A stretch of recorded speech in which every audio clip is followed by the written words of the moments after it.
Tiago, ele é doutor, você fez residência na Unifesp, é doutor em cirurgia, tem o título agora de professor da universidade.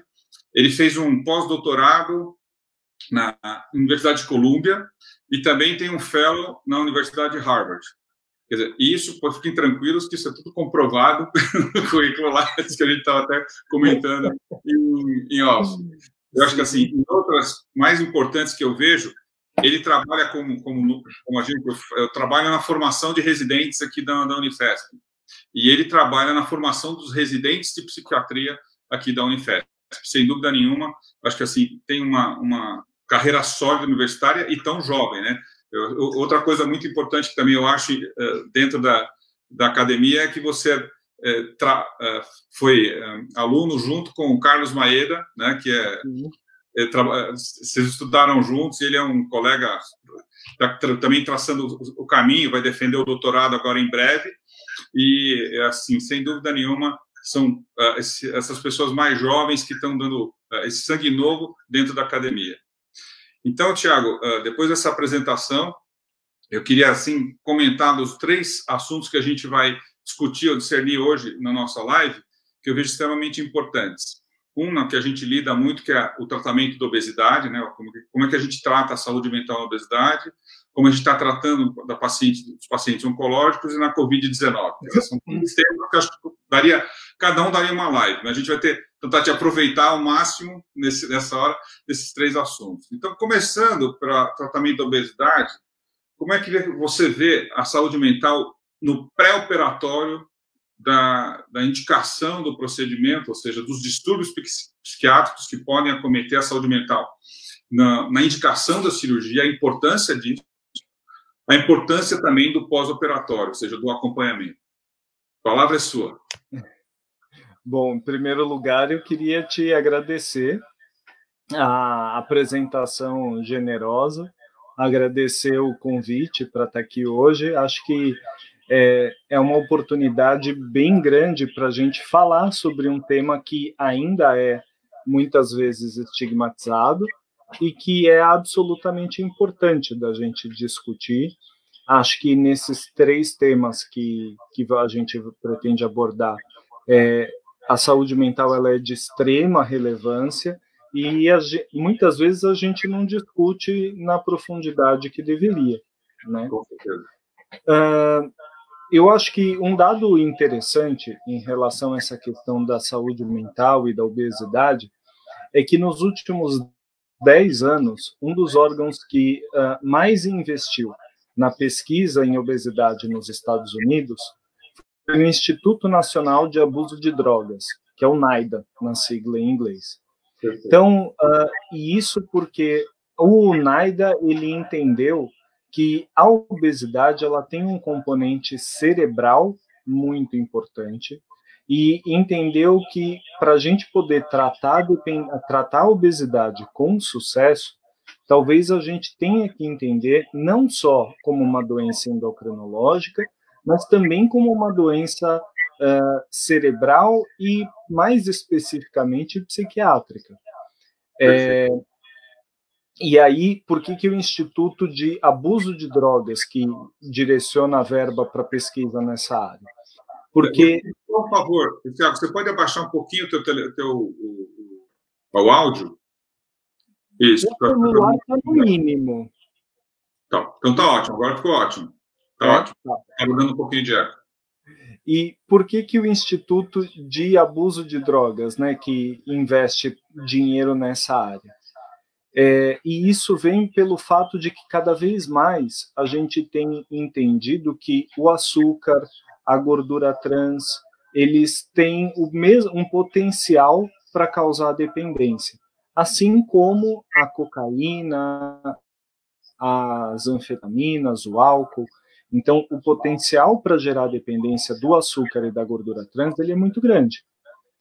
Eu estou vendo que ainda está dando eco? Está dando um pouquinho de eco. Tem como melhorar? Ela está diminuindo também aqui o meu retorno? Tá. Isso melhora. Porque no meu celular tá praticamente no mudo. Quer ver agora? Você está ouvindo bem? Melhorou? Acho que melhorou. Está um pouco baixo agora. Isso. Está melhor? Está me ouvindo? Estou te ouvindo. Aumenta só um pouquinho. Está melhor? Tá ótimo. Agora ótimo. Show de bola. Então, a gente tem essa ideia de que, hoje a gente tem essa ideia de que o açúcar, ele age no cérebro de uma forma muito semelhante às drogas de abuso. E aí por isso que é tão importante, quando a gente vai falar de obesidade, quando a gente vai pensar no tratamento cirúrgico da obesidade, ter uma avaliação muito criteriosa. Porque o comportamento, se o cérebro ele mantém o mesmo funcionamento, a tendência é que o comportamento se mantenha depois da cirurgia. E se, na verdade, a pessoa não consegue mais comer na quantidade que ela comia, ela vai buscar essa recompensa e esse prazer em outros lugares, de outras formas. E a gente sabe que uma consequência, uma complicação tardia da cirurgia é o desenvolvimento de dependência, né? A pessoa abusar de álcool, a pessoa abusar de jogo. Então, é super importante que exista um acompanhamento psicológico, tanto antes quanto depois da cirurgia. Além disso, a gente sabe que a obesidade é uma condição que gera um quadro inflamatório no corpo, né? Então, a pessoa com o obeso, ele tem uma série de alterações no sistema imunológico que fazem com que ele tenha o corpo mais inflamado. E a gente sabe que esse estado de inflamação aumentado, ele aumenta muito o risco de desenvolvimento, por exemplo, de depressão, de ansiedade, de quadros relacionados ao estresse. Então, a obesidade aumenta o risco de transtorno mental, os transtornos mentais aumentam o risco de obesidade, e a gente entra num círculo vicioso que pode ser muito prejudicial. Então, tratar essas condições antes são uma preparação bem importante para garantir ou para aumentar as chances de sucesso da cirurgia. Perfeito. E como é que você vê também os transtornos alimentares dentro desse contexto? Eles fazem parte disso? São doenças dissociadas disso? É muito comum, sim, que haja transtornos alimentares associados à obesidade. No caso específico da obesidade, acaba sendo o transtorno de comer compulsivo, então a pessoa fazer grandes binges de comida, então comer muita quantidade ou muitas calorias num espaço curto de tempo.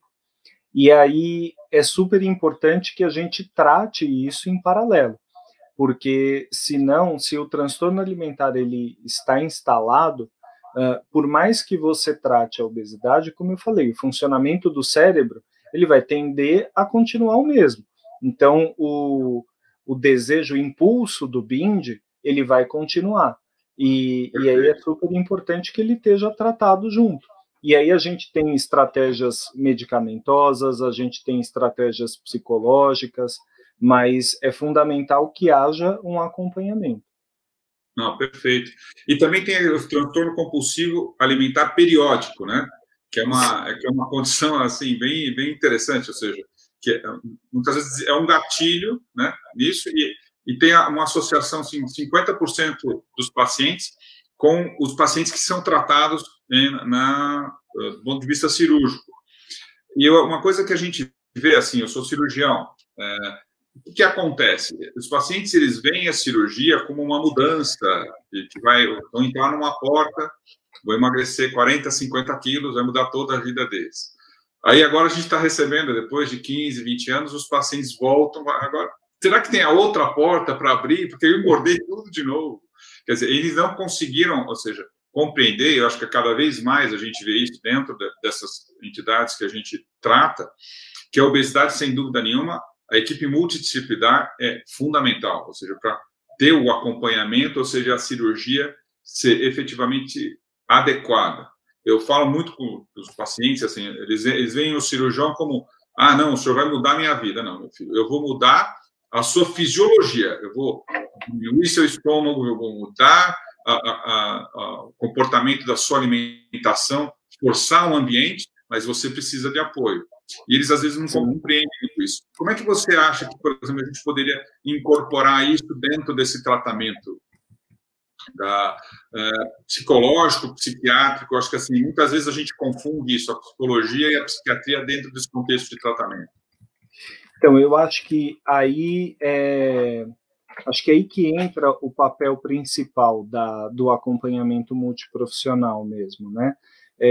Porque eu gosto de dizer para os pacientes que a cirurgia é como se você resetasse, né? Você tem uma nova chance de cuidar do seu peso, mas a preocupação com o peso, ou melhor, o cuidado com o peso, o cuidado com a alimentação, ele vai ser para sempre, para que daqui 20 anos você não volte no cirurgião procurando uma outra porta para você abrir, né? Exato. Então, acho que refletir com o paciente sobre isso antes, né, e acho que desfazer esse mito de que a cirurgia vai resolver o meu problema alimentar, vai resolver as minhas questões com comida, vai preencher o vazio da minha vida, enfim, cada um vai ter as suas questões, mas desfazer esse mito é um passo importante para que a pessoa vá para a cirurgia com as expectativas mais alinhadas, né? Sabendo o que é factível ou não de alcançar, o que esperar, o que não vai mudar tanto, o que depende do seu esforço, o que dá para contar que foi por conta da cirurgia.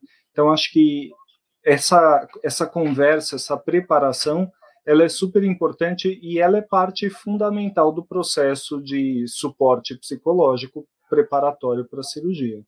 Perfeito. E, assim, uma coisa que me incomoda muito, e você tocou num assunto já algumas vezes, e é uma área de linha de pesquisa sua, que seria, por exemplo, essa mudança de comportamento do ponto de vista, ele tem dificuldade para se alimentar, mas, por exemplo, a ingesta de álcool é facilitadora. A ingesta, por exemplo, começa a usar de medicações, eventualmente até de substâncias. Como é que você tem visto isso no seu dia a dia, do comportamento dos pacientes que operam? Como é que você pode transparecer para a gente a importância de que você recebe isso no seu dia a dia, no seu ambulatório, na própria universidade? A minha área principal de atuação e de pesquisa é a dependência química, né? E acabam chegando muitos casos de pacientes que fizeram a cirurgia e que hoje têm abuso de álcool e que hoje têm um comportamento compulsivo com o jogo, até com questões mais sérias, tipo um uso abusivo de cocaína que não existia antes e que passa a acontecer depois da cirurgia.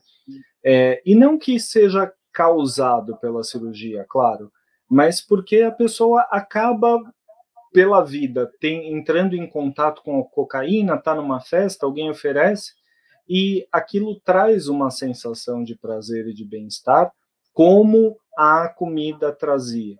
E já que não cabe mais tanta comida, eu vou pegar esse prazer e bem-estar que eu estava acostumado em outras fontes.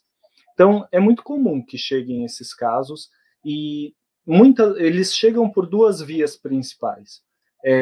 Em primeiro lugar, pelos problemas e pelas consequências do uso, principalmente do álcool. O álcool é o mais comum. Então, os problemas advindos do uso do álcool, que são vários. Mas também, por um outro lado, os pacientes acabam chegando por reganho de peso, porque o álcool é muito calórico, né? Então, a pessoa acaba bebendo bastante e engorda por conta do uso do álcool, é aquela caloria vazia que engorda, mas não tem nutriente. Então, é um risco importante também de ser cuidado, e uma vez que o quadro está instalado, a gente precisa de um acompanhamento conjunto, né? Então, acho que ainda tem, e aí volta na questão do estigma que eu mencionei no início, acho que ainda tem uma ideia de que eu consigo com força de vontade, se eu me esforçar não vai acontecer isso, eu preciso tomar vergonha na cara e parar de beber, o que não é verdade, né? Você tem uma alteração no cérebro que precisa ser tratada, seja com medicação, seja com psicoterapia, mas que precisa ser cuidada de forma profissional.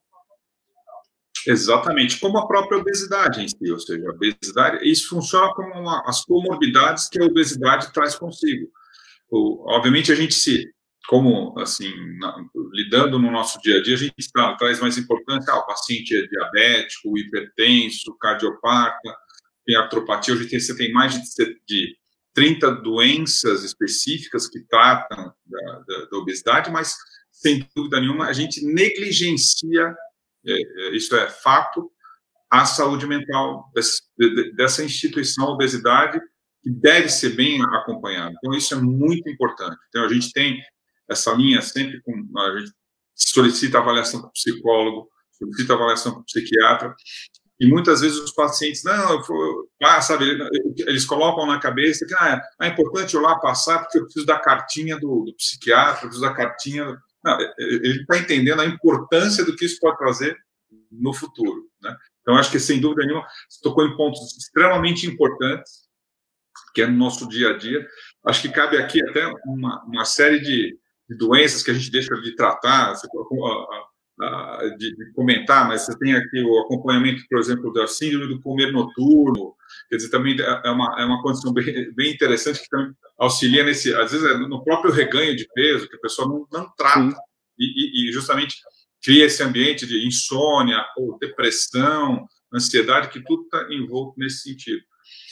Agora, por exemplo, pegando esse gancho da obesidade, eu queria agora também comentar outra coisa que também eu acho que, assim, extremamente importante, e eu acho que você conviveu com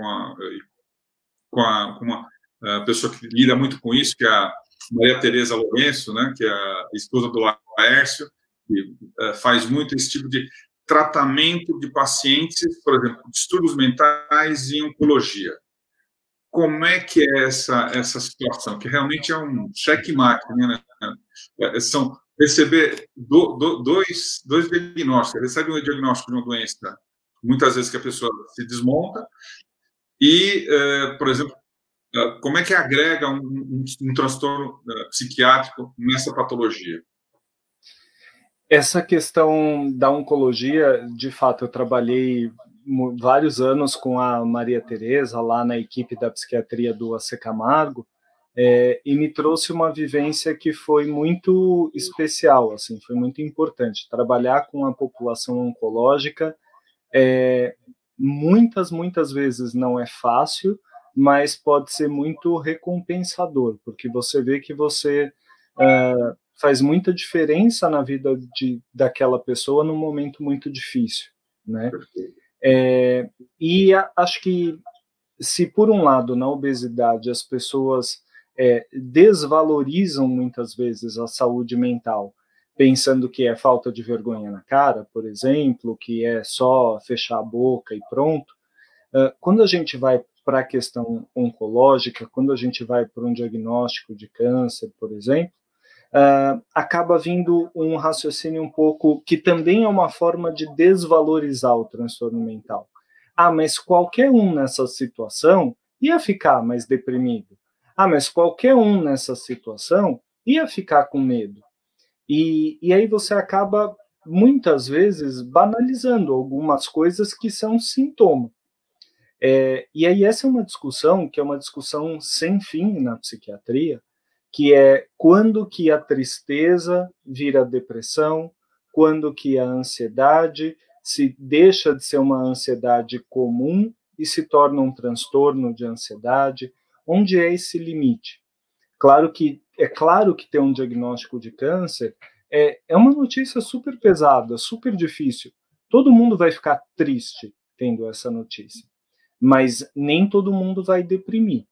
E esse limite, ele é muito difícil de ser traçado por um profissional, mais ainda por um leigo, mais ainda pelo próprio paciente. Então, frente a um diagnóstico de câncer, a um tratamento com químio, rádio, cirurgia, também é importante ter esse suporte psicológico, psiquiátrico, para ajudar nessa definição.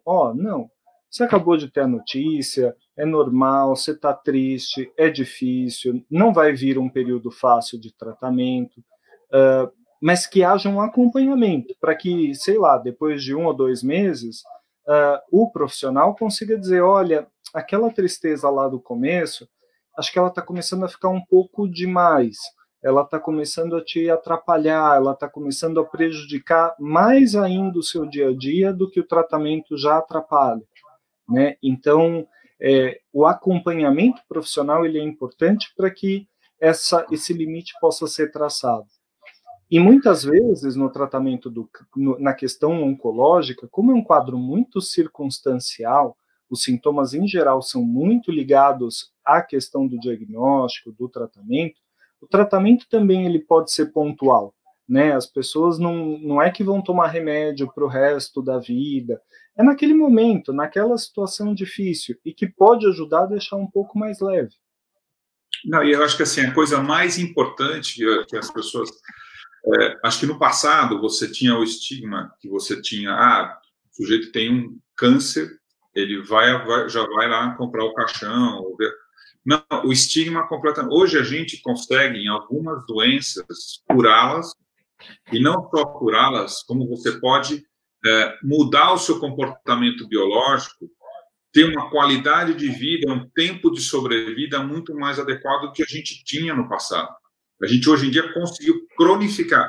Era mais ou menos o estigma que se tinha, por exemplo, com doenças que a gente vivenciou, AIDS, hepatite C, entendeu? Hoje, essas doenças se tornaram crônicas e você consegue levar uma vida de maneira bem adequada. Eu acho que é isso que é importante.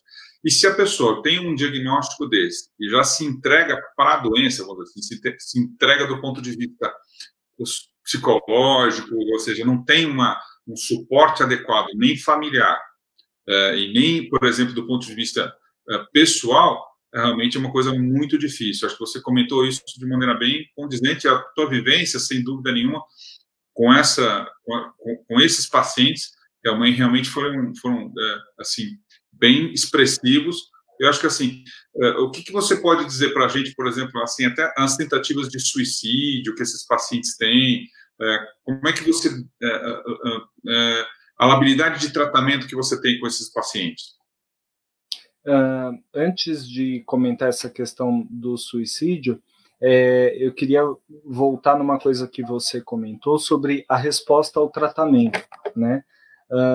Hoje a gente sabe, é bem estudado e é bem estabelecido que quadros depressivos e ansiosos não tratados, não estabilizados, eles pioram a resposta ao tratamento com quimioterapia. Então, para muitos cânceres, a diferença entre você ter um bom resultado ou um resultado insuficiente, ela pode estar no controle dos seus sintomas depressivos e ansiosos. Então, se torna ainda mais importante que você faça o tratamento conjunto dessas condições. Uma outra questão que muitas vezes deixa essa situação toda mais pesada ainda para quem já está lidando com uma dificuldade do diagnóstico de um câncer, é o estigma que também existe de que a pessoa é responsável pela doença. Então, é porque ela pensa negativo, é porque ela não estava na vibração correta, de que isso é uma mágoa que ela está guardando. E isso acaba aumentando o peso, o fardo do paciente, que além de ter o câncer, ainda é responsável pelo câncer, ainda é culpado pelo câncer. E aí tudo isso, acho que se você não olha para tudo isso, se você não trata essas questões, a gente tem um risco, sim, de chegar num quadro mais grave, que pode culminar com um suicídio. A gente sabe que um dos principais fatores de risco para o suicídio é ser portador de uma doença crônica e ser portador de uma doença grave. E o câncer, ele pode ser visto como ocupando esses dois lugares, né? Tanto de doença crônica quanto grave. E aí se torna um fator de risco que não pode ser menosprezado, né? Se o paciente, o familiar, começa a perceber que o paciente está falando mais sobre morte, está falando que não vejo sentido na vida, esse tratamento não vai dar certo, não vai me ajudar em nada, eu não estou melhorando, eu não vou melhorar mesmo. Esses têm que ser sinais de alerta.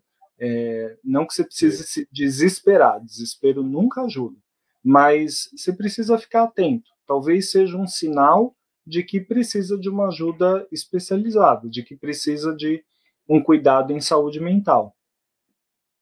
Assim, e você recomenda, por exemplo, quando a gente tem um diagnóstico desse, a gente se preocupa muito, principalmente na minha área, aparelho digestivo, fundamentalmente, ou seja, a cirurgia, na grande maioria das doenças do aparelho digestivo, a cirurgia, sem dúvida nenhuma, é a resposta mais contundente ao tratamento, na sequência, obviamente, ou previamente, dependendo dos tumores, a gente comentar tumores de reto, que exigem tratamento químico, rádio pregresso, e hoje em dia, para a grande maioria das doenças, a gente está fazendo o tratamento que a gente chama neoadjuvante, ou seja, a gente institui o tratamento antes da cirurgia, para a gente ter uma ideia da resposta, ou eventualmente até diminuir a lesão, para a gente aumentar o potencial de ressecabilidade da doença em si.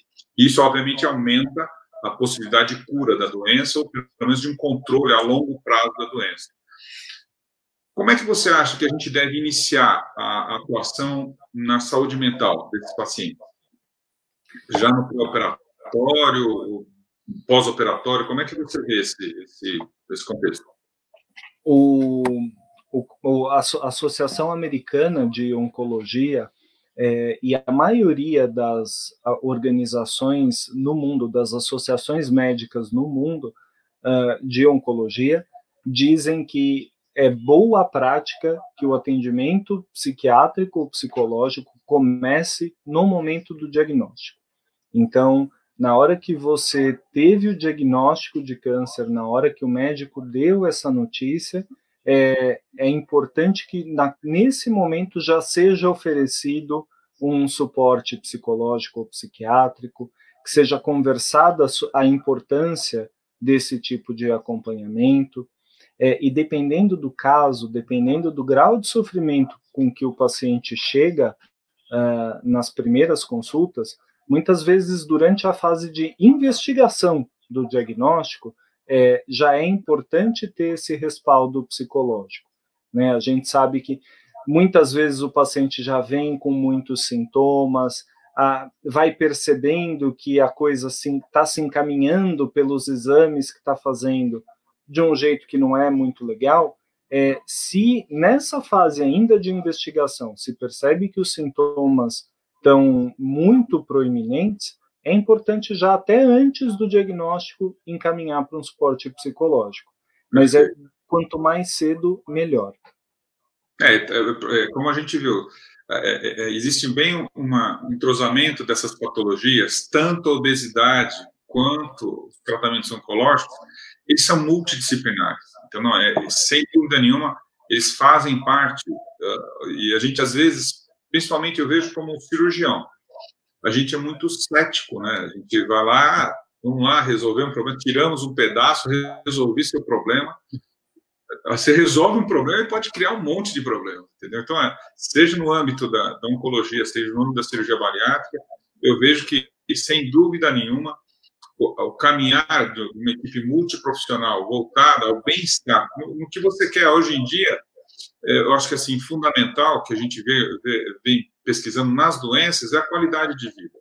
E a qualidade de vida deve se fundamentar naquilo que o paciente sente, como ele se sente, obviamente, se ele consegue levar uma vida satisfatória, seja com uma doença grave, que pode ter um controle por um período de tempo adequado, tem que passar por um período de tratamento mais expressivo, ou seja, no controle como a cirurgia bariátrica.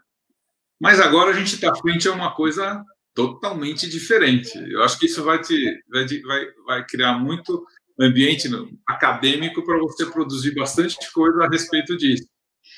A gente está com 60 mil pessoas no Brasil que perderam a vida, né, com a Covid. Obviamente, a gente ainda nem estabilizou essa.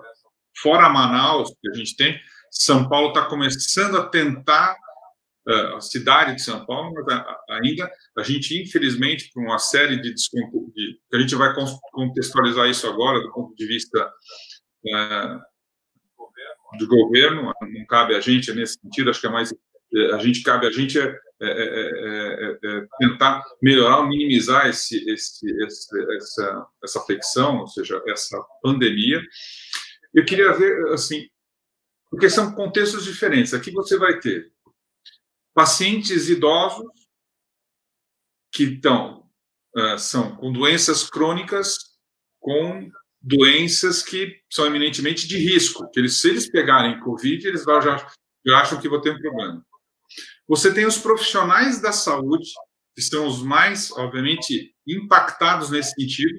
Quer dizer, a gente ainda não teve aqui, em alguns lugares, pelo menos aqui em São Paulo, a gente não teve notícias, mas como aconteceu, exemplos que teve na Espanha, na Itália, isso impactou muito nos profissionais de saúde, de terem que escolher muitas vezes a quem eles iam usar o respirador, quem não ia, ou seja, tem que fazer um contexto totalmente diferente.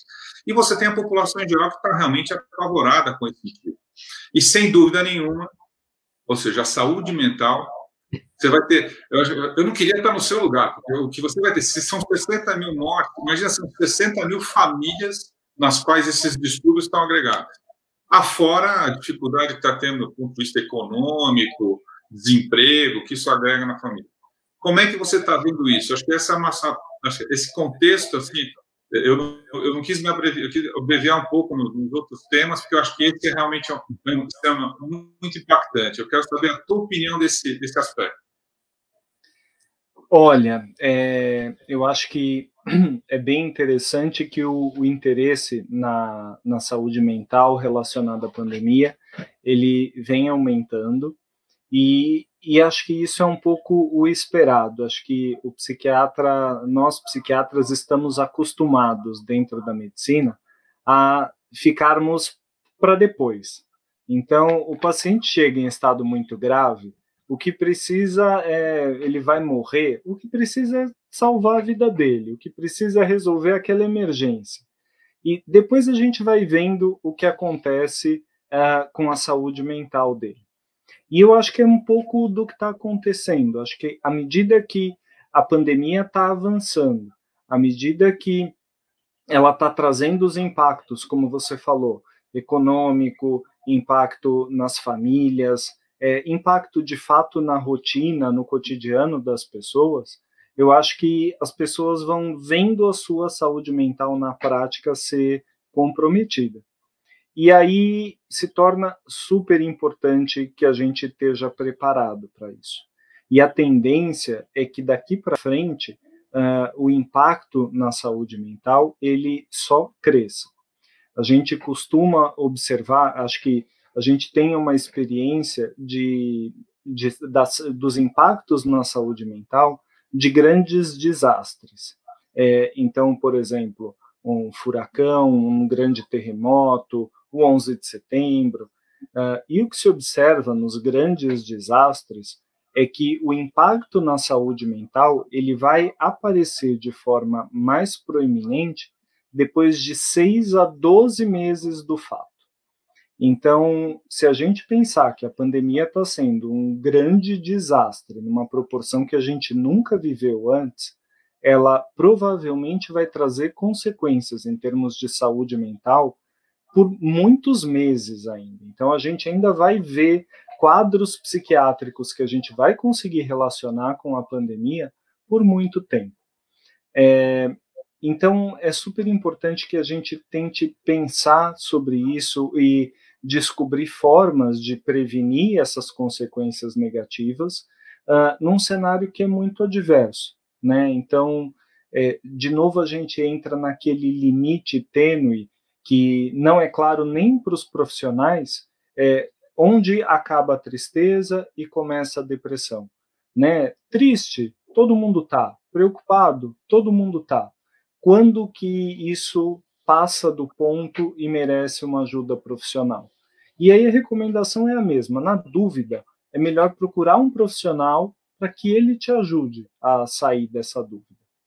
É muito comum, acho que todo mundo, eu tenho visto muitos memes falando que, e aí fazendo link com o que nós começamos a falar, que eu vou terminar com 50 quilos mais gordo, né? Eu vou terminar a quarentena bêbado, porque a gente vem observando um aumento no consumo de alimentos calóricos, então aquelas comidas que abraçam, né? Porque a gente nunca come em exagero alface, rúcula, brigadeiro, coxinha, né? Para se sentir abraçado pela comida. A gente tem como válvula de escape, muitas vezes, já que eu não posso sair, já que eu não posso ir ao cinema, já que eu não posso nada do que eu fazia antes, vou abrir um vinho, vou beber uma cerveja, né? Então vou ver uma live sertaneja bebendo cerveja. E quando você está com amigos, muitas vezes você tem um controle externo, né? Então um amigo te dá um toque, tá exagerando, ou um outro vai lá e esconde, tira a cerveja um pouco, vamos dar uma água para ele que ele não está bem. E quando você está sozinho em casa, muitas vezes esses parâmetros externos, eles se perderam, né?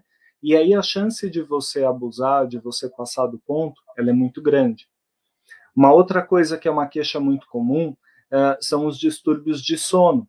Então, a gente tem menos horário para fazer as coisas, né? Acho que o home office, ele torna tudo um pouco mais fluido, um pouco mais flexível.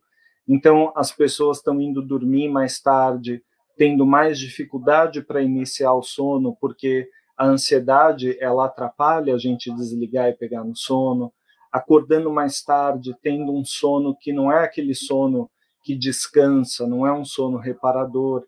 Então, todos esses pontos, o uso de substâncias, o estresse, a preocupação, os distúrbios de sono, eles são um prato cheio para que quadros, transtornos mentais de fato se estabeleçam e precisem de tratamento. Então, a gente tem, assim, agora alguns ambientes, né? A gente teve o fato, a instalação da pandemia. Primeiro é aquela situação que era o desconhecido, quer dizer, o isolamento social, que, como você, eu tenho a minha família, meus pais, estão 100 dias isolados no apartamento. Eu os vejo pelo orifício da fechadura, né? Ou então a gente faz não uma live, a gente faz o recurso do celular para a gente estar mais próximo. Quer dizer, então, você veja a que ponto a gente tem nesse aspecto. Então, são pessoas vulneráveis que têm doenças crônicas, entendeu? Então, vivenciando isso, por exemplo, até a gente, vocês não querem vir vão numa casa no interior? Não quero sair de casa, pelo amor de Deus, que possa ter problema. Então, você vê, assim, a gente até preocupação nesse sentido é uma condição difícil de aceitar, e as pessoas estão assustadas. Então, você tem a instalação, aí você tem a instalação da pandemia, o sujeito nem teve, mas está com respeito. Aí você tem a quarentena em si, às vezes o sujeito pega o Covid.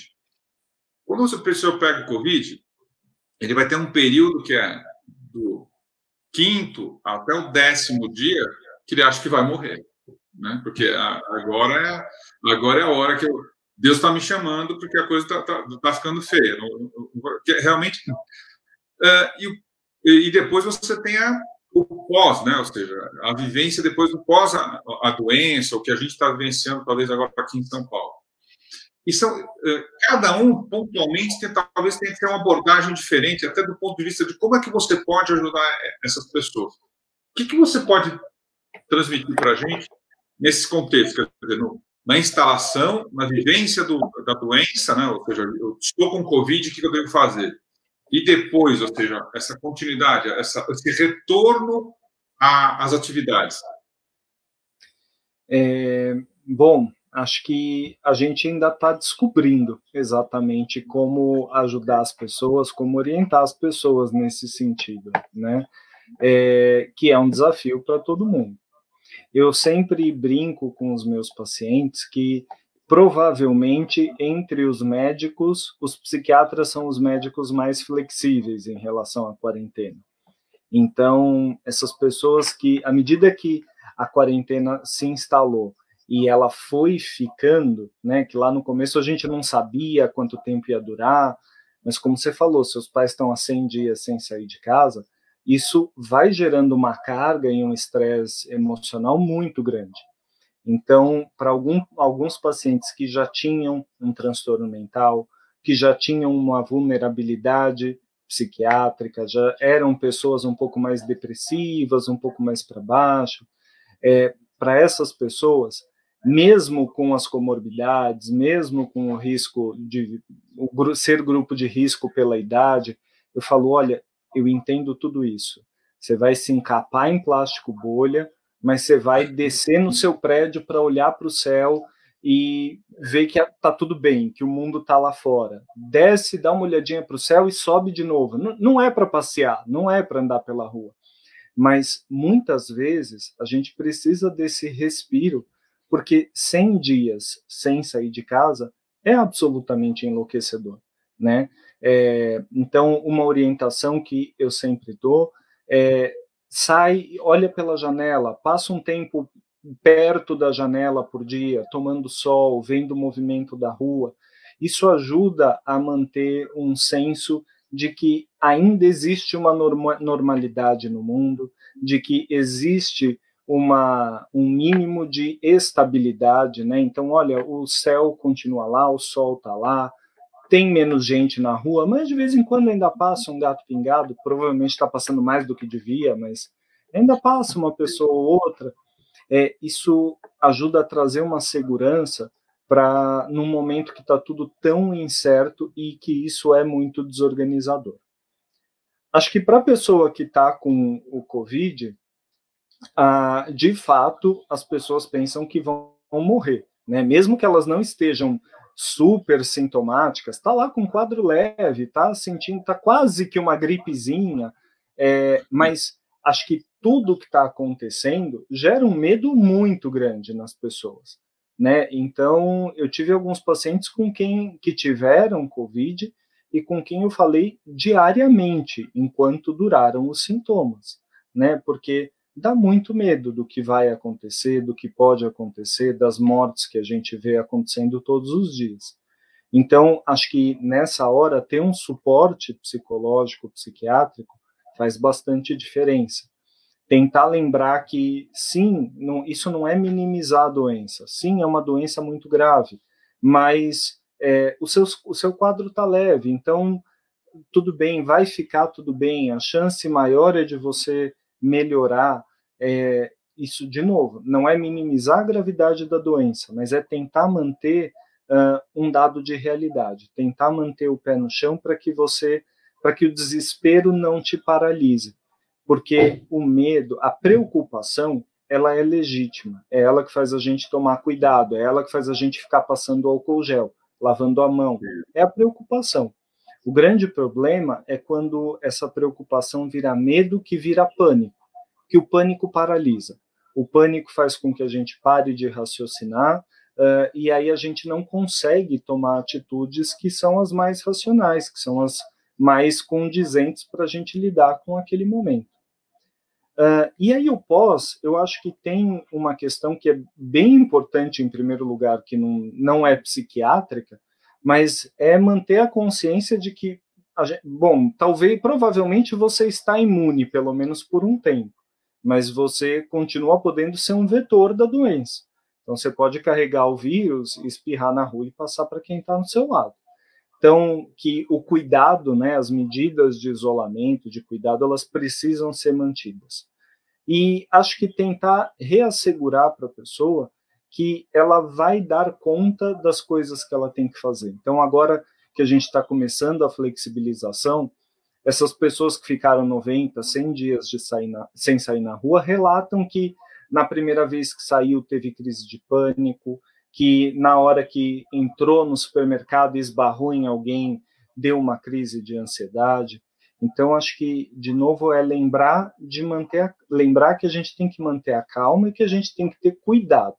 mas que esse cuidado, se ele vira uma ansiedade exagerada, um pânico que paralisa, aí a gente precisa de um auxílio profissional. Perfeito. E, Tiago, vamos ver assim, o efeito pós-pandemia, que eu sempre tenho discutido a respeito desse tema, é que a gente vai viver um outro mundo. O mundo não vai ser como era antes. Assim, eu acho que assim, por um período de tempo, essa pandemia vai mudar de maneira consistente as vidas de todo mundo. Então, a gente vai ter um novo normal. E você já comentou algumas vezes, como é que você vê esse, assim, aí é uma intuição pessoal, né, um conhecimento que você já relatou dos outros desastres, você obviamente tem guerras, ou seja, algumas. A gente, no Brasil, a gente fala muito assim, a gente está com 60 mil mortes, mas, por exemplo, a gente não vivenciou, por exemplo, os alemães, 2 guerras, os asiáticos, Japão, Coreia, Vietnã, ou seja, eles são um exemplo de resignação, entendeu? A própria China, os americanos.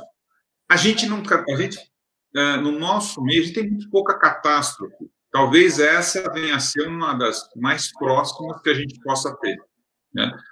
Que o nosso povo realmente não passou, que é diferente dos europeus, dos asiáticos, dos americanos. O seu feeling e o seu conhecimento, como é que você acha que isso vai evoluir do ponto de vista da saúde mental daqui para frente?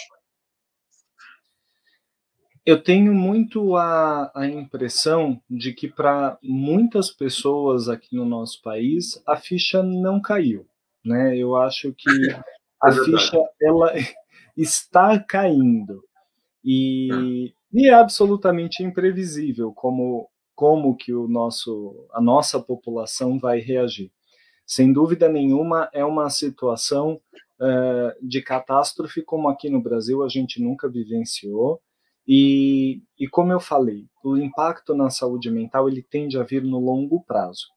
Então, eu acredito que a gente ainda deve esperar um aumento muito grande dos quadros de depressão, das alterações de sono, do abuso de substâncias e um item importante que eu não mencionei, do estresse pós-traumático. Quando a gente fala em estresse pós-traumático, por definição, precisa ser uma situação de ameaça à vida. E hoje a gente está vivendo uma situação que ameaça a vida. Principalmente os profissionais de saúde que a ameaça à vida tem que ser com você ou você tem que ser testemunha, né? Testemunha próxima. E os profissionais de saúde estão vendo pessoas morrendo todos os dias, estão vendo a sua vida ameaçada com risco de contaminação. Então, o estresse pós-traumático também é um transtorno que tende a aparecer no médio, longo prazo. E eu acho que se a gente pode usar, tentando fazer uma limonada desse grande limão que o destino colocou na nossa mão nesse momento, eu acho que pode ser um momento para a gente cuidar mais da nossa saúde mental, né? E tentar ficar mais atento para esses sintomas, para a forma como a gente está reagindo a essa situação, como que a gente está lidando com o nosso sofrimento mental, né? Então, o que eu faço pela minha saúde mental? Eu estou lembrando de abrir a janela e olhar para o céu. Eu estou lembrando de, tudo bem, não dá para encontrar, mas que dá para eu ligar para um amigo e conversar, né? Quantas pessoas a gente liga hoje em dia? A gente não liga mais para ninguém, né? Então, será que ao invés de mandar um zap, será que não pegar no telefone e conversar? Acho que pensar sobre isso, pensar que a saúde mental é uma parte muito importante da nossa vida, acho que é algo que tem que ser a tônica dos próximos meses, para que a gente diminua um pouco as consequências nocivas psicológicas que vão aparecer. Perfeito. E eu acho assim, você comentou muito bem, o que eu estava querendo que você direcionasse, assim, e acho que assim, você já comentou algumas medidas, mas assim, do ponto de vista crítico, assim, agora como um fator preventivo de distúrbios mentais, o que você acredita que a gente pode falar para o nosso público, que está assistindo, que está, obviamente, vendo tudo isso, a gente comentou todas essas patologias, e está concluindo agora com os distúrbios da Covid-19, que vão ainda aparecer, alguns já apareceram, estão aparecendo e vão aparecer. O que a gente pode minimizar? Como é que a gente pode abreviar? O que você aconselha? Por exemplo, faz de conta que você estivesse aqui no consultório, eu sou seu paciente, e você vai falar, olha, faça isso, procure conversar mais. O que você aconselharia que a gente pudesse fazer para minimizar esses distúrbios? Olha, eu acho que é interessante que a gente tem que falar de promoção de saúde mental, né? Acho que esse é o principal ponto na pandemia, antes da pandemia e depois da pandemia vai continuar sendo. Como que a gente olha para a nossa saúde mental? Então, entra em algumas das recomendações, são aquelas recomendações meio clichê, mas que são muito verdadeiras. Então, é se alimentar de forma saudável, porque a gente sabe que alimentos, os ultraprocessados, alimentos muito gordurosos, vão aumentar o estado inflamatório do nosso corpo, e como eu falei, inflamação aumenta o risco de transtorno mental. É tentar fazer exercício físico, porque é bem comprovado que a prática de exercício físico aeróbico, pelo menos 5 vezes por semana, diminui o risco de desenvolver depressão. É praticar meditação, que a gente tem hoje super comprovado que a prática diária de meditação, ela protege, é um fator de proteção para transtornos mentais de forma geral. Então, você parar, prestar atenção na respiração, tirar um momento para se desligar dessa loucura toda, é algo que colabora. Tentar encontrar válvulas de escape que sejam saudáveis. Então, comer um brigadeiro, mas com moderação, jogar videogame, mas com moderação, beber uma cerveja vendo a live com moderação, mas fazer coisas que te ajudem a desafogar, ter várias válvulas de escape para tentar manter algum prazer, tentar manter algum momento que você desliga de tudo que está acontecendo. E aí é fundamental que sejam várias válvulas de escape, porque se a gente tem uma só e a gente canaliza tudo para aquela válvula de escape, aí a gente pode ter um problema. E aí a gente pode voltar lá no início, comer demais, beber demais, jogar videogame demais. Então, ter um leque de atividades prazerosas no seu dia a dia. Tiago, eu ficaria aqui pelo menos mais uma hora falando contigo. Acho que são temas extremamente relevantes. Eu fico, assim, muito contente pela experiência que você tão jovem já demonstra e conhecimento. Eu fico, assim, é muito gostoso de ver. Eu te agradeço por essa disposição e se preparem, porque provavelmente a gente deve te encher outras vezes, entendeu? A gente está usando esse artifício, esse recurso, que eu acho que, assim, é num intuito muito de informação. A gente tem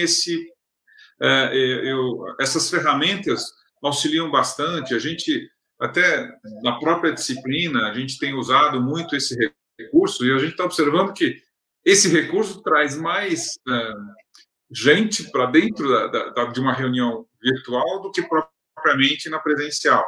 E é o que a gente estranha. E esse a gente pode utilizar isso como para os nossos pacientes, para o nosso público. Eu acho que isso é muito importante e é um recurso adicional. Cara, muito obrigado pelas tuas declarações, pelo todo o teu conhecimento. Fico muito contente e espere os próximos convites que a gente vai te... com vários temas a gente ainda tem e sem dúvida nenhuma você tem muito a falar para a gente, tá bom, Tiago? Grande abraço. Obrigado, eu agradeço o convite e a oportunidade.